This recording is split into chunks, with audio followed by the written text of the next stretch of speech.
পশ্চিম আগরতলা থানার পুলিশ 7 চোরকে জালে তুলতে সক্ষম হলো। বুধবার সদর মহকুমা পুলিশ আধিকারিক জানান, গত কিছুদিন ধরে আগরতলা শহরে চুরির ঘটনা ঘটে যাচ্ছে।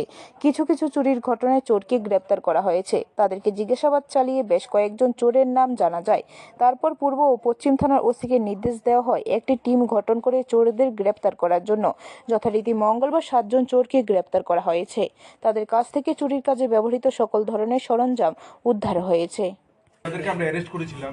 ওদেরকে জিজ্ঞাসাবাদ করে আমরা আরও অন্যান্য কিছু চুরের গ্যাং আমরা খোঁজ খবর নিতে পারি। তো দুই থানারই ওসিদেরকে দায়িত্ব দেওয়া হয়েছিল যে ওরা একটা টিম তৈরি করে এদেরকে ধরার জন্য।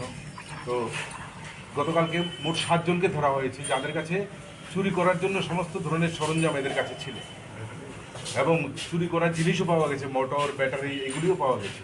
ওদের কাছে কাটার মেশিন থেকে শুরু করে সব কিছু ওদের কাছে পাওয়া গেছে। ব্যুরো রিপোর্ট, খবর ত্রিপুরা।